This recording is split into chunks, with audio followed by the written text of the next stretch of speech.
Kakare garuu seenaa Oromoo. Hee?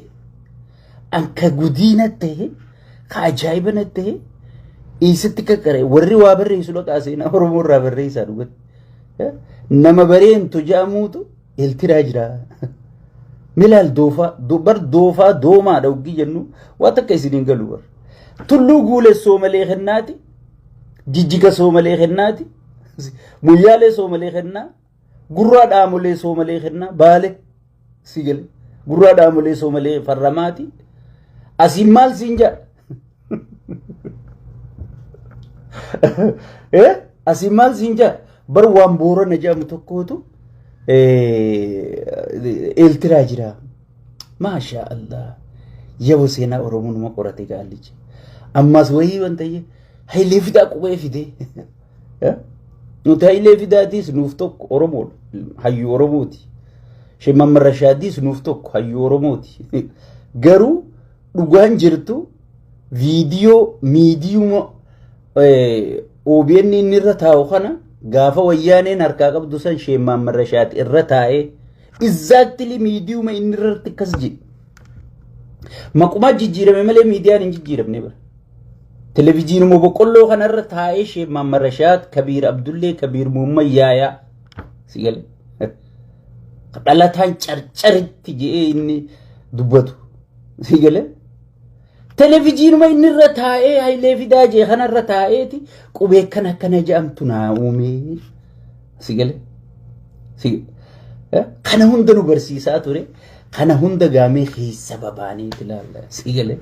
Maaliif hoggii qaallicha marmeela udaanii kutee marmeela udaanii kan inni ajaan uummata Oromoo balleessu kana qulqulleessuun dirqama keenyaa jechuudha. Saniifuu dhufne isin maal gootan sheer gootaniiti waliin gaggeessanii jechuudha. Akkuma beekamu gaa Oromoon bilisoomtee heje uummata Oromoo first over oppiidiyoon booji'amtuun wayyaaneen gartee barandarraa guurtee ijaaratte bilisummaa uummata Oromootti himtu. Uummanni Oromoo bilisummaa jala muree sirriibbee qabu. Silaa bilisummaa himuu qabu uummata kana. Uummata gartee aboonuti bilisoomne jijjiiramni dhufee jireenyi keenya fooyya'ee nageenyi keenya fooyya'ee poolisiin gartee sassaabbii gibiraa hundinuu fooyya'ee daangaan keenya nuu kabajame please nun jeeqinaa jee ummataa himachuu qabaa jechuudha. Bilisummaa kana harkatu ummata malee si gale bilisummaa sirni sitti himuu jechuudha si gale. Kun doomaan gaa kutaa torba kutee markaatoo doktorummaa bitatee doktara ta'e waan kana gartee yeroo hunda nuti akka beekumsa qabne waan itti dhiyaannee beeynu jaawarilleen isinumaaf himaa ture jechuudha. Namichi beekumsa qabu irrina beekumsa qaba san gubbaan kiniina fudhata. Isinumatti himna siiqa kiniina fudhatee dhufa akka gootaa fakkaatee ija babaasa kijibaan guyya tokkoon yoo Tigreen ichi gakkaate albaatee qofoo guutu si gale. Bilisummaa tana silaa waan harkate kana ummata ka harkatu. Mootummaan kun gartee nageenya nuu kabachiise daangaa keenya nuu eeysise nageenya nuu buuse jireenyi keenya ka duraan qarshii 10 ture amma 20-30 galiin teenya akkasitti ol deemaa jirti. Saniifuu jijjiiramni dhufe ji'ee ka labsachuu qabu ummata sila. Ummanni garuu faallaa sanii maal labsachaa jira? Yaa Rabbi eessumaa Tigree sanitti sirnuma dabre san yaa Rabbi Tigree gafne Mallas Zeenaa kun namni du'een galu akkamitti dhiifama gaafannaa jechuu jira si galee ummanni si galee. Tigree jarjarree bineensa Tigreen hiiteerra teessu jaldeessa Tigreen hiiteerra teessu wadala Tigreen hiitee fe'achuu jirtu hidharraafitti hiinee godallii fi jaldeessi midhaan nu harkaa fixee jechaa jira ummanni. Faallaa sanii gabbeeti bilisoomne tanii ija. Dhuga akka shayxaana bilisoomne yaa. Shayxaana jechuun ka dhiiga gannaqu, ka dhiiga dhugu, ka bultii diigu, ka ilmoo gudeechisu, ka mana barumsaa diisisu, ka gartee abbaa gadaa guutuu rashanu, ka hayyoota guutuu rashane, wallaaltota mana guuttatu.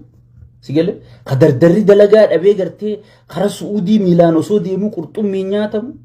Kara Liibiyaa osoo deemuu gartee qurxummii nyaatamu amma lubbuun rakkiste addunyaa irratti lubbuu uummata Itoophiyaati.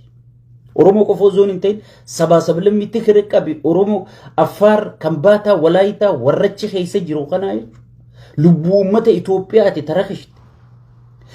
Bilisummaan baanan tanaa dhiiroo. Bilisummaan shayxaanaa tanaga. Maaliif shayxaanni hoggiin inni gammadu hoggii bultii namaa diigu, hoggii obboleessaa fi obboleettii wal lolchiisu, hoggii maatii gartee adda facaasu, hoggii ollaa adda facaasu, hoggii biyya adda facaasu, hoggii diina sii baay'isu gammadaa jechuu shayxaanni. Shayxaanaaf garuu bilisummaan tana ta'uu dandeessi jechuudha. Garuu bilisummaan uummataa qulqulluun bilisummaan beekamtuun sun tami dursa namni nageenya argachuudha.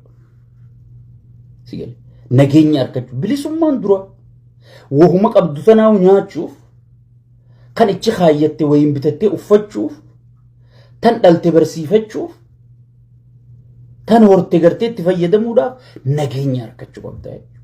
Bilisummaan dura san ummanni baramma lubbumaan jiraannaa gatiin nagayaa meeqanii bitannaa jechaa jira ummanni Itoophiyaa. Bilisummaa dhiisi sigalee. Amma kun doomaan gartee Oromoo bilisummaa barsiisuu dhiisi. Ummanni Oromoo gartee bilisummaa isaa sirriitti beekaa jechuudha. Bilisummaan maaliin madaalamti? Galii ati harkattuun jireenya sii fooyyeen, daangaa sii qabateen, nageenya sii bu'een, alaabaa dhaabbatteen, afaan keetiin tajaajilamu. Afaan Oromoo afaan federaalaa ta'e moo? Finfinnee har'a Amaaraa kennuu deemu. Diredawaa irra Soomalee kennuu deemu. Tanaatu gartee Oromoof deebi'e moo? Tana Oromootu gartee qabeenya kana fayyadamuu eegale moo? Wadala gartee ifi ergatu ashkara gartee barandarra wajji guddatan kakkasaa ol guuratee uummata kana cafaysiisu. Sigalee?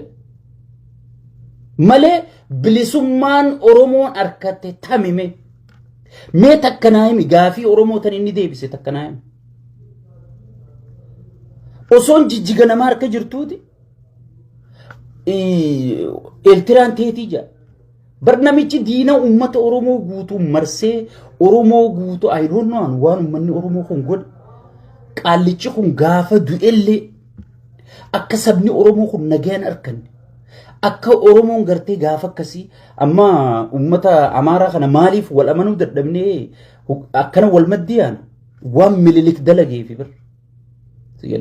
Wanni qaallichi doomaan kun dalagu jiru akka namni Oromoon amanne aangurratti Oromoon amanne akka Oromoof diinni baay'atu san godhuutu gartee bilisummaadhaan mee rabbisatu. Arra Soomaleen dur abbootiin teenya keessa baqattee duskannoo godhattee aabaa warratti dubbachuu jirru tana jaarte qubee afaan Oromoo tana irratti hin barreessinu tana tan itti wal arrabsitan tana isinii uumte Soomaleen sun har'a harkaan hin feetu diina nu godhe. Sigalee Suudaan akkasii jechuudha. Keeniyaan akkasii jechuudha. Jabuutiin akkasii jechuudha. Eertiraan akkasii jechuudha.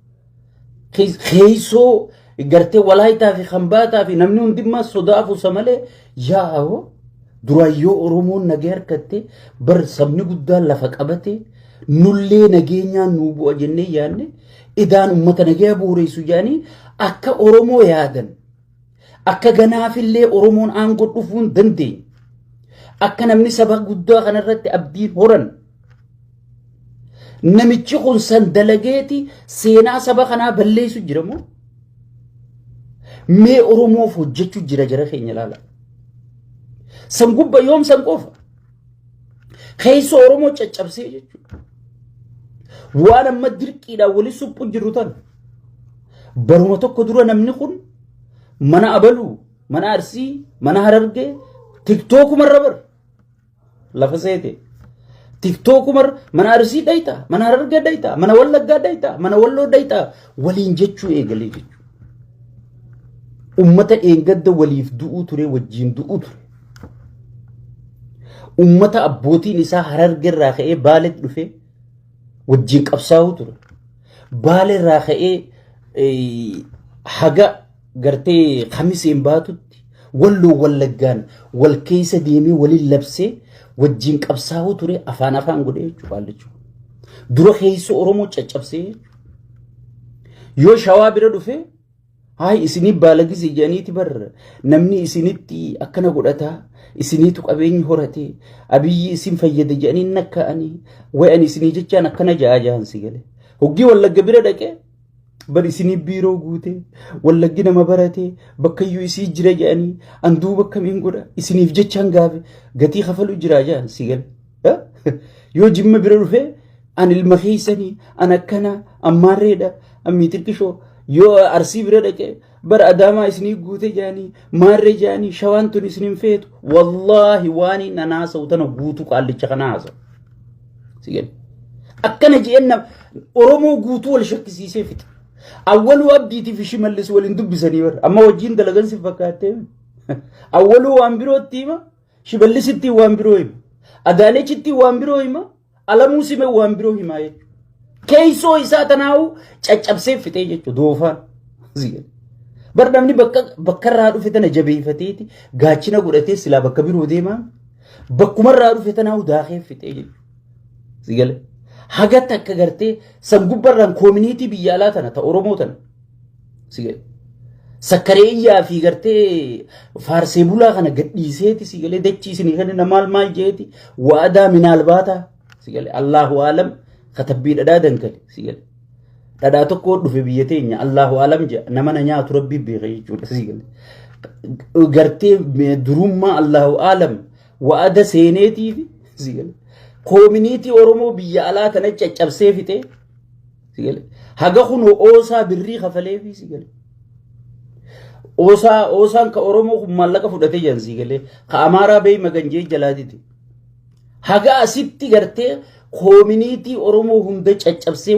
instituushina gartee sabni kun ijaarratee gartee wanti kun narraa himi diyaaspooraan kun walitti hin dhufu hunda waan waloon qabnu hunda caccabsee fixee jechuu keessa seensise oromoo hangan takka daareessee bu'aan inni daareesse tana wali guurree amma oromummaa diriirsu jirra jechuudha rabbii fi hayyoota keenyaa fi waba wajjin galanne haa ga'u waan kana gartee itti caccabnee godhu jirra jechuudha meemma saba kana godhuutu saba bilisoomsuu mee rabbi sodaadhu bilisummaan kanaan ibsamaame bilisummaan hayyuu lagattee doofaa maxxanfachuun ibsamaame bilisummaan ummata gibiraan gidirsitee buusaa gonofaatiin buusii milishaatiin buusii raayyaatiin buusii maaliitiin sigale tokkicha qabu gurgursiiftee ummata hongeessitee kun umma mindaa hojjettootaatu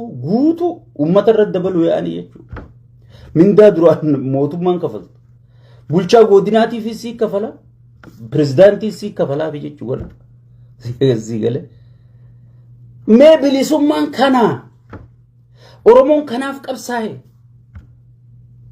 arrabar kadhalate yaa rabbi kamittiin gara deebi'ee jechuun jira hagaraa jiru dhalachuu dhiisi kadhalate akkamittiin gara deebi'aa jechuun jira sigale hangas takka if jibbee jira bar namni sigale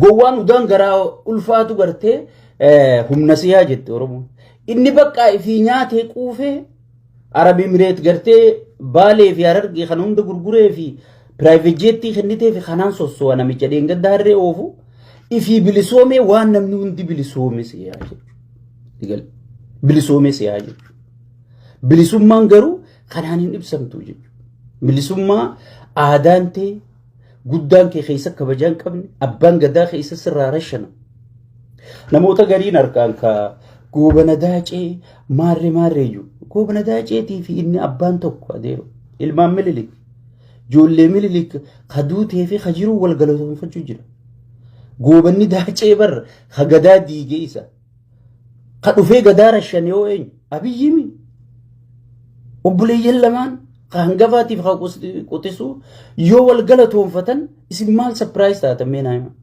maal sapiraayis taatan saniifuu uummanni keenya bilisummaa ummata oromootti namni himuu danda'u hin jiru jechuudha ummanni waan harkatee fi waan dhabee tolchii adda beekaa jechuudha namni waan harkatee irra dhaabbatee bilisummaa madaala malee waan dhabee irra dhaabbatee kasaara madaalaa jechuudha meemma oromiyaan Oromiyaan dhugaa dubbachuudhaaf gaafa wayyaaniin bulchiturra tartiiba qabdi moo ammarra tartiiba qabdi. Qaallicha kana baadiyyaan guutuun harkan jirtu baadiyyaan waboo keessa sosso'aa jira jechuudha.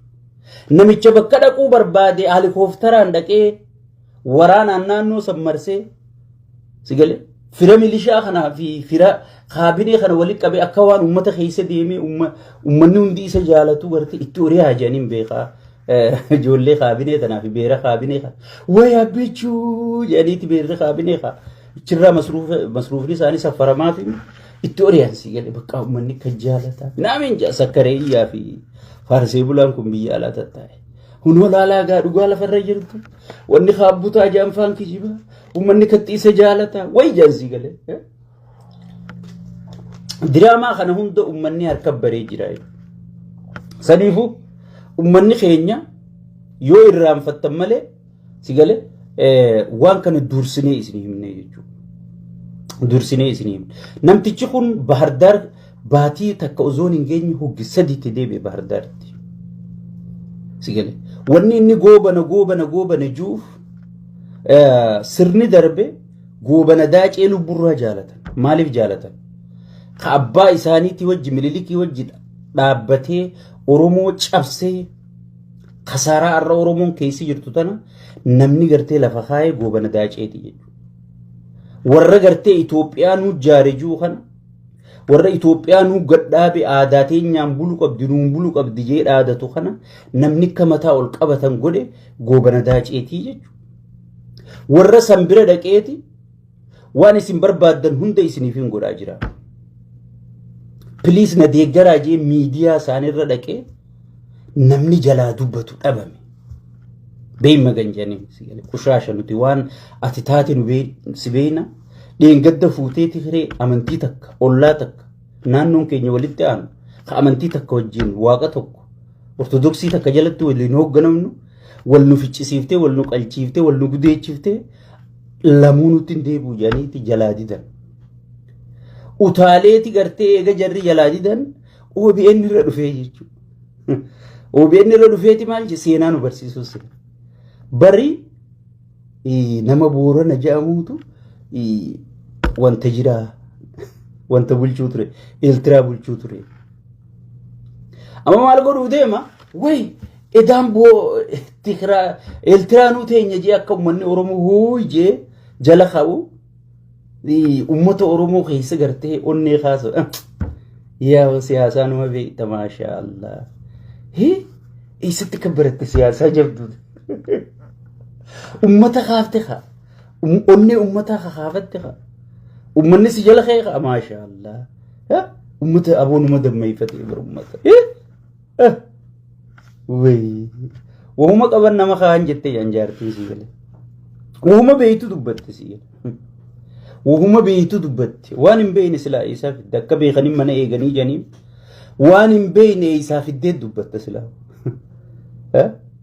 Uummanni Oromoo bar amma gaafiin isaa bar gaafii lubbuun jiraachuutii bar waa'ee Eeltiraa dhiisii dirra dhawaa'uu dhabuuf deemaa bar uummanni Oromoo. Finfinnee gatii kafaluuf tureewuu dhabuuf deemaa bar.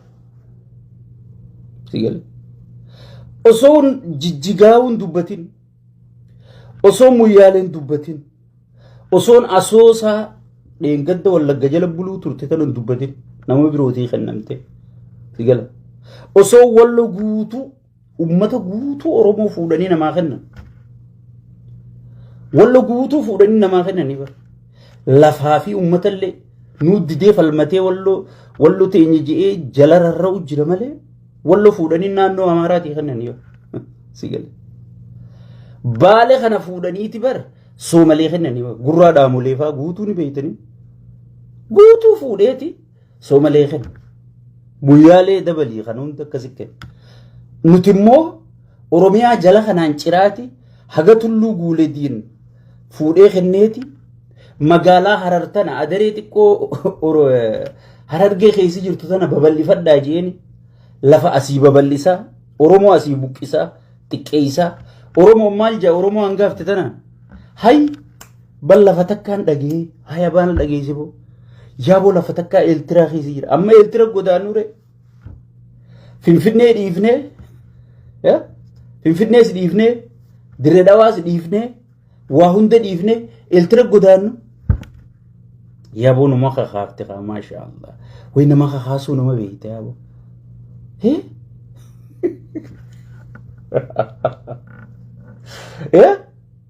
bara ajaa'ibuma natti bara an hoggiin akka taa'ee viidiyoo laallu wanti kun gaafa san ija waanu qara'e moo sammuu teenya waanu qara'e moo waanuma akkanaa tana deeggaruu turre maaliif haasawni isaas salphachiise osoon aliif hin jenne baan jettu bara quraanni kun hoggii qaramu bara aliif baataa jette qaraata amma aliif asuma dhiiftee baallee asuma dhiiftee saani jettaati dhayte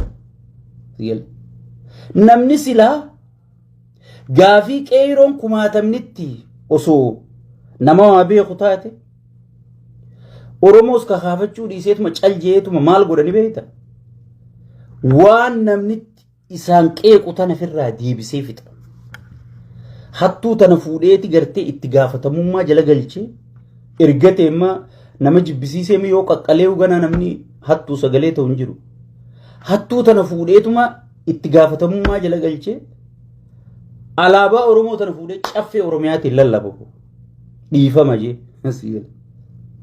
hunoolaal alaabaa teessan gadi isinii dhaabe daangaa Oromiyaa kana fuudhee fiinxaa saraaramu amma daangaa keessan ka dur isinirraa sarbame hunda hangaan tiyyaa sarbisiise hunda isin harka deebisee ballafa takkaa jira ammallee lafti teessan kanarra guddoodha ilaa Eeltiratti isinii jira bahara diimaa isin daangeessa hey na wajji khaa'u zoojee wallaahi anu asiin galaansi je khachi jiru dhiisi nutu warri biyya qananii kana jiru asii qananii tana dhiifnee gallee aduu san keessatti reefi keenya awwalamu doomaan ammoo asii joollee raayyaa guureeti haadha raayyaa milishaatti jaaree milishaan gibir as kenni jee haadha raayyaa ittisaa cafaqa ganda keessa ilmi immoo dirreerra jiraa beek ilmi dirree gatii kafalu jiraa beek galgala hoggii dirqama raawwatee haadha saddawwal wayaarra milishaa aliyyi abalu khabbadeen tafarraan miitirqishoon bar milishaan dhufeenna tume yaa ilma kiyya jettiin haati kana dhagaye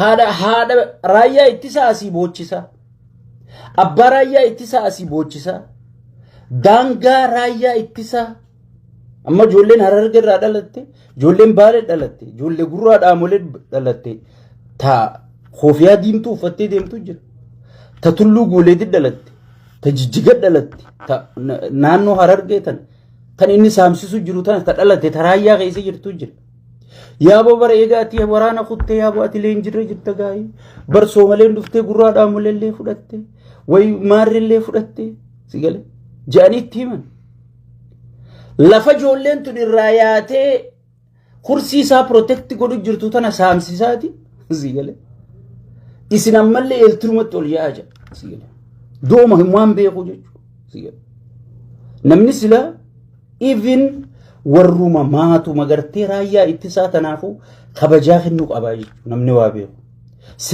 beeku sirni namaan hoogganamu wadallootii tanaa miti sirni namaan hoogganamu silaa nama isa tajaajilu raayyaa ittisaa jechuun nama lubbuu takkitti jijjiirraa hin qabne tana sii kenne jechuudha silaa maatiin raayyaa ittisaa kabajamu qabdu osoo nama waa beeku taate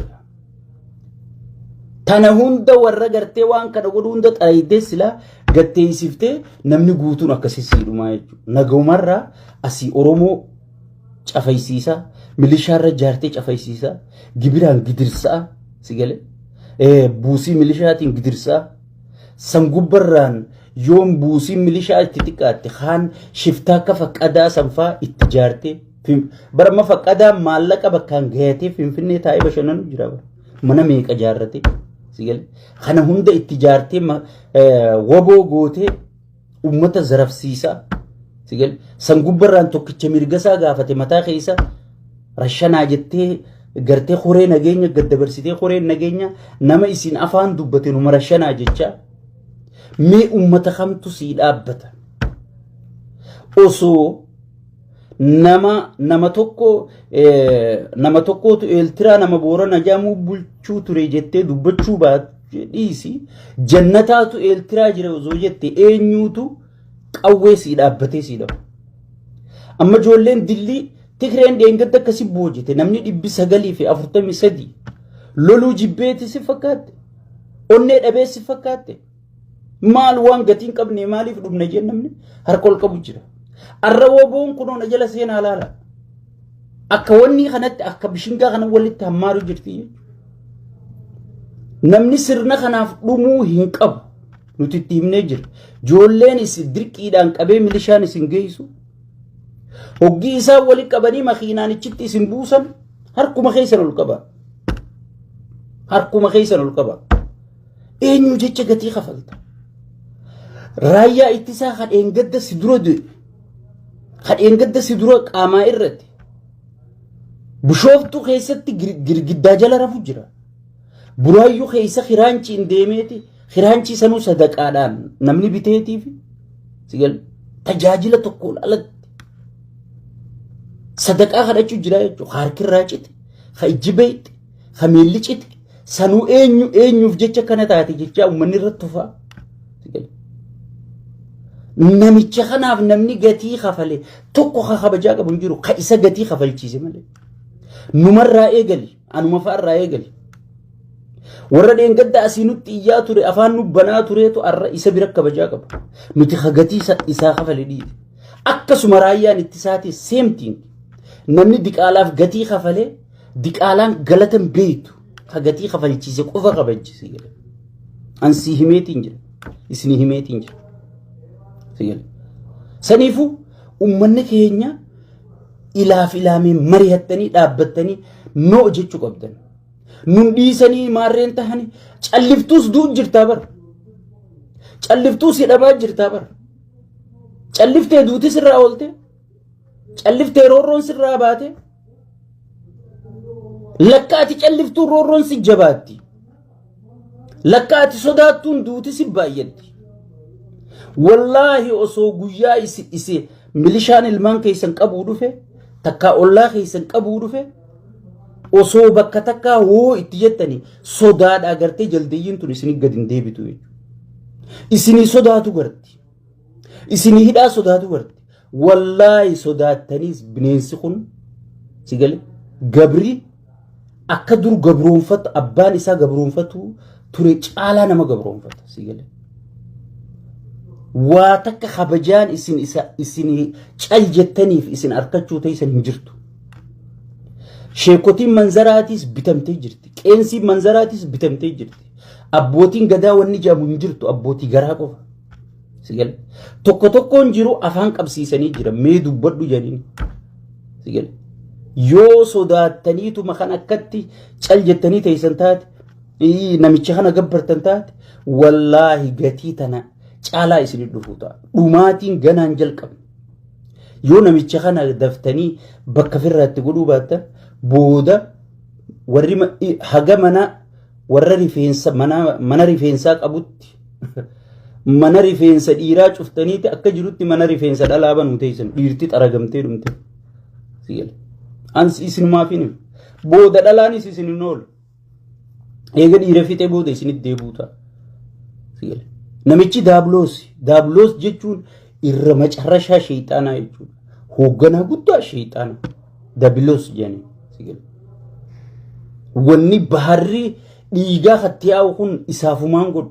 Yoo xiqqoo namni du'uu baate, yoo namni wal fixuu baate, yoo namni boohuu baate, yoo namni buqqa'uu baate, jiruun isatti hin toltu ni rakkata. Ni rakkata. Dhiigaan jiraataa jechuudha. Kana isiniitu bakka firraatti godhuu qaba. Sirna kana no jechuu qabdanii jechuudha. No jettan jechuu baattanii mana teessanis isin fixuu ta'a. Dhufee isin fixuu ta'a. Yoo duutanillee du'a seenaa qabdu du'uu qabdanii. Lakkii jettanii akka dhiiraa du'uu qabdan malee akka beeraa osoon iyyitanii osoon jettanii cal jettan iyyitaniis isin hin dhiisu barooddanii du'uu turre gatii isinii qaba jechuudha. Even ijoollee teessaniifillee lammii teessaniifillee fakkeenya taatanii jechuudha. Fakkeenya taatanii jechuudha. Namicha kana yoo isin bakka firraatti godhuu baattan namni tokko bakka firraatti godhu hin jiru. waa'ee raayyaa hir'isa biyyaa kana isin raayyaa ittisa biyyaa jettaniin raayyaa hir'isa biyyaatiin jaan waa'ee kana osoon isaan waan kanan eegaliniin isinii barreessan break news oduu aamme kaade daabloos shayxaantichi abiyyi finjuu wadallootii satti karoora kanaa gakkenne even poolisiidhaanuu yoo nama qabdee kan fiddu taate nama tokkotti humame sadi isinii kafallaa